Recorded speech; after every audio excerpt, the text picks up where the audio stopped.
হঠাৎ করে চিকেন স্নেকের নিরাপত্তা বাড়াতে তোড়জোড় শুরু করেছে ভারত। চিকেন স্নেকের নিরাপত্তা জোরদার করতে পশ্চিমবঙ্গের মুখ্যমন্ত্রী শুভেন্দু অধিকারীর সঙ্গে আলোচনা পর্যন্ত করেছে ভারতের কেন্দ্রীয় স্বরাষ্ট্রমন্ত্রী অমিত শাহ। পরিস্থিতি নজরে রাখতে শিলিগুড়িতে রাত্রিও যাপন করেছেন তিনি। হঠাৎ কেন চিকেন স্নেক নিয়ে বাড়তি সতর্ক ভারত? কি হলো হঠাৎ চিকেন স্নেক নিয়ে?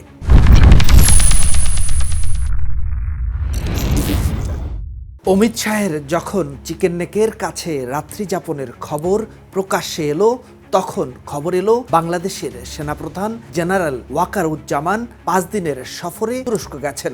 আইএসপিআর এর এক সংবাদ বিজ্ঞপ্তি বলছে, সফরকালে সেনাপ্রধান তুরস্কের বিভিন্ন প্রতিরক্ষা শিল্প প্রতিষ্ঠান পরিদর্শন করবেন। তুরস্ক বাংলাদেশে ড্রোন কারখানা করতে চায়, সেই কারখানা হওয়ার কথা বগুড়ায়।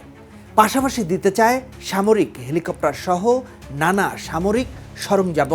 এ নিয়ে ভারতের মাথা ব্যথারও শেষ নেই।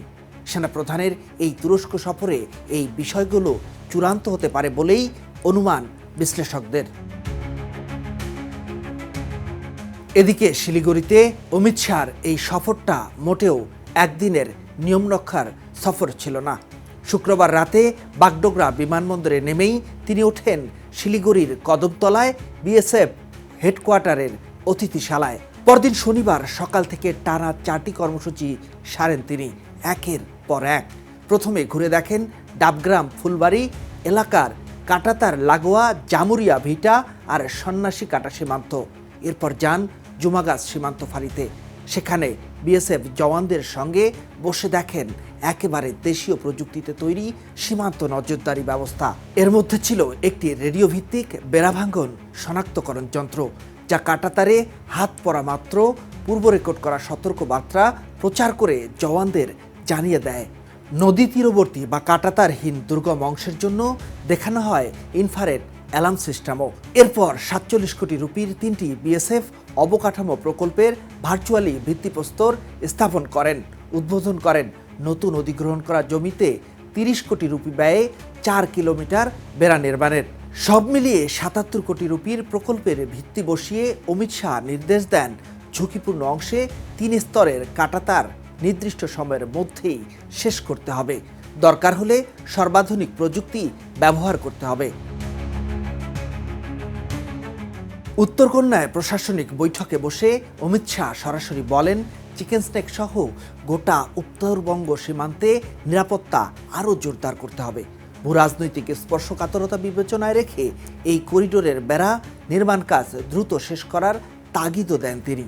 সামাজিক যোগাযোগ মাধ্যমে তিনি নিজেই দাবি করেন, একসময় তৃণমূল কংগ্রেসের আমলে যে শিলিগুড়ি করিডোরকে বলা হতো অনুপ্রবেশের প্রধান পথ, সেটাই এখন নিরাপদ সীমান্তের সমার্থক হয়ে উঠছে। এদিকে গত মে মাসে পশ্চিমবঙ্গে ক্ষমতার পালাবদল ঘটে। বিজেপি সরকার গঠনের পর মুখ্যমন্ত্রী হন শুভেন্দু অধিকারী। ক্ষমতায় এসেই সীমান্ত সুরক্ষার জন্য 1000 একরের বেশি জমি বিএসএফের হাতে তুলে দেন নতুন রাজ্য সরকার। অর্থাৎ রাজ্যে সরকার বদলের পরই যেন আরও জোরে সোরে শুরু হলো চিকেন স্নেক সুরক্ষিত করার কাজ। প্রশ্ন হলো, স্রেফ প্রশাসনিক তৎপরতা নাকি সত্যি আসন্ন কোনো বিপদের আঁচ পেয়েই এত তোড়জোড়? এই আঁচটা স্পষ্ট হয় সীমান্তের ওপারের ঘটনা প্রবাহে চোখ রাখলে। বাংলাদেশের সেনাপ্রধান জেনারেল ওয়াকারুজ্জামান তুরস্ক সরকারের বিশেষ আমন্ত্রণে 5 দিনের সফরে গেছেন, যেখানে দেশটির শীর্ষ সামরিক নেতৃত্বের সঙ্গে বৈঠক ছাড়াও ঘুরে দেখবেন প্রতিরক্ষা শিল্প প্রতিষ্ঠানগুলো। এর আগেই সরকারের পক্ষ থেকে জানানো হয়েছে, তুরস্কের সঙ্গে যৌথ উদ্যোগে বগুড়া বিমানঘাটির পাশে গড়ে উঠবে ড্রোন কারখানা। বগুড়া বিমানবন্দরকেও করা হচ্ছে আন্তর্জাতিক মানের, যেখানে বসবে বিমান বাহিনীর নতুন যুদ্ধ বিমানের বহরও। বগুড়ার অবস্থান মানচিত্রে দেখলে শিলিগুড়ি করিডোর থেকে খুব একটা দূরে নয়।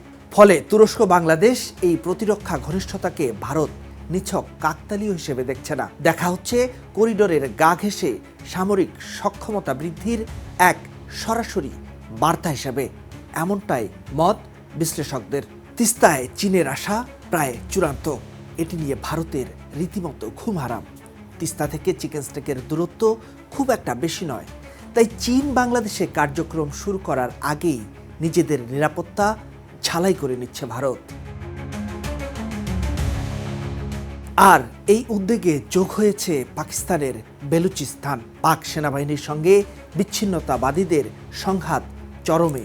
সামাজিক যোগাযোগ মাধ্যমে ছড়িয়ে পড়েছে এক ভাইরাল ঘোষণা, যেখানে বিদ্রোহীরা দাবি করছে প্রদেশের 85% এলাকা এখন তাদের নিয়ন্ত্রণে।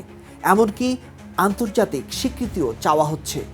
গুঞ্জন উঠেছে 71-এর মতো আরেকটি ভাঙ্গনের মুখে পাকিস্তান।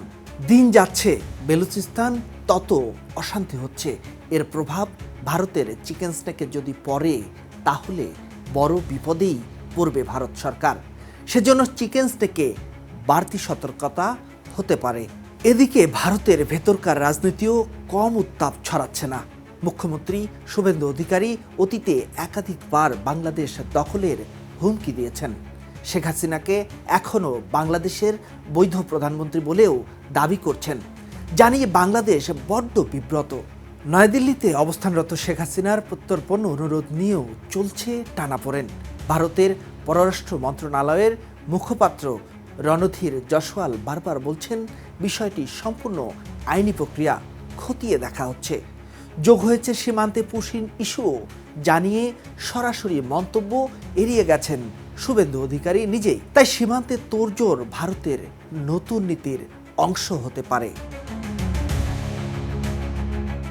সব মিলিয়ে চিকেন নেক এখন আর স্রেফ একটা মানচিত্রের সরু রাস্তায় আটকে না থেকে ভারতের গোটা কৌশলগত নিরাপত্তা দুশ্চিন্তার প্রতীক হয়ে উঠেছে। একদিকে বেড়া, ওয়াচ টাওয়ার, রেডিও ভিত্তিক অ্যালার্ম আর ইনফ্রারেড সেন্সর বসিয়ে করিডোরকে দুর্ভেদ্য করার চেষ্টা, অন্যদিকে ঠিক করিডোরের গা ঘেঁষে বগুড়ায় তুরস্কের সহায়তায় গড়ে ওঠা ড্রোন কারখানা, চীনের উপস্থিতি, সীমান্তের ওপারে রাজনৈতিক উত্তেজনা আর পাকিস্তানের ভেতরকার অস্থিরতা, সব মিলিয়ে যেন একসঙ্গে চাপ তৈরি হয়েছে উপমহাদেশের সবচেয়ে সংবেদনশীল এই গলিপথের উপর। প্রশ্ন হলো, প্রযুক্তি আর কনক্রিটের বেড়া দিয়ে সত্যি কি অভেদ্য করে ফেলা যাবে চিকেন নেককে, নাকি অমিত শাহর এই রাত্রি যাপন আর একের পর এক পরিদর্শনী বলে দিচ্ছে ভেতরে ভেতরে সত্যি কিছু একটা নিয়ে চরম দুশ্চিন্তায় আছে নয়াদিল্লি।